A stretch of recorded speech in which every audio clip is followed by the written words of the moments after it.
News 18 के कैमरे में ईरान का इसराइल पर किया गया ताज़ा क्लस्टर बम अटैक कैद हुआ है। तेल अवीव में लगातार 14वें दिन भी सायरन बजते ही शहरों में अफरा तफरी मची। लोग तेजी से अपने घर छोड़कर बॉम्ब शेल्टर की ओर भागते दिखे। इस दौरान आसमान से गिरते क्लस्टर बम न्यूज़ 18 के कैमरे में कैद हुए। सायरन बज गई है फिर से। आज 14 दिन हो गए हैं, लेकिन उसके बावजूद भी ईरान की तरफ से लगातार अटैक किए जा रहे हैं इसराइल पर। कई जगहों पे मिसाइल जो है वो निशाने पे लगे हैं, कई इंटरसेप्ट हो रहे हैं, लेकिन लगातार अटैक्स का सिलसिला जारी है। सायरन बज गई है और अभी थोड़ी देर बाद जो है आप देख सकते हैं लोग भागना शुरू हो जाते हैं और चले जाते हैं वो शेल्टर में, बॉम्ब शेल्टर में। ये देख सकते हैं आप, लोग अंदर जा रहे हैं बॉम्ब शेल्टर्स में। ये आप देख सकते हैं, तो ये आप देख सकते हैं कि लोग आ रहे हैं शेल्टर में।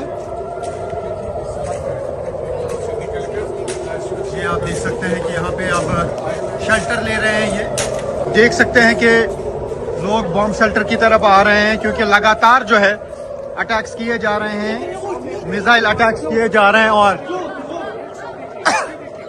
तो ये आप देख सकते हैं,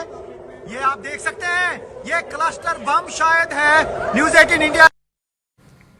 और इजराइल में सेंट्रल इलाके में एक मिसाइल गिरने का वीडियो भी सामने आया है। यह मिसाइल ईरान की तरफ से दागी गई थी और जाकर के उस इलाके में टकराई। धमाके के बाद जो तस्वीर सामने आई है वो बेहद ही भयावह है। वो बमबारी से हुई बर्बादी की कहानी भी बयां कर रही है। और देखिए, धमाके के बाद धुआं उठता दिख रहा है। ये तस्वीर आपको दिखा रहे हैं जहां इजराइल के सेंट्रल इलाके में एक मिसाइल गिरने का वीडियो सामने आया है। और ये मिसाइल ईरान की तरफ से दागी गई थी और जाकर के उस इलाके में टकराई। धमाके के बाद जो तस्वीर सामने आई है वो आपको टीवी स्क्रीन पर दिखा रहे हैं। बमबारी से हुई बर्बादी की कहानी ये बयां कर रही है। लगातार ईरान और इजराइल के बीच युद्ध जारी है और इस युद्ध ने अब एक नया मोड़ ले लिया है। देखिए, धमाके के बाद धुआं उठता नजर आ रहा है, तो मिसाइल गिराने का वीडियो सामने आया है और ये मिसाइल ईरान की तरफ से दागी गई थी।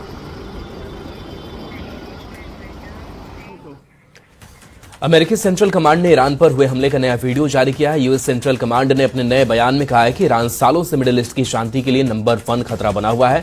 ईरान की सैन्य ताकत को कुचलने के लिए निर्णायक कार्रवाई जारी है ताकि क्षेत्र में अस्थिरता फैलाने वाली गतिविधियों पर रोक लग सके। वीडियो को लेकर अमेरिका का दावा है कि यह उनकी ताजा ऑपरेशनल कार्रवाई का विजुअल है। अमेरिका के इस नए वीडियो और बयान ने ईरान अमेरिका तनाव को और बढ़ा दिया है।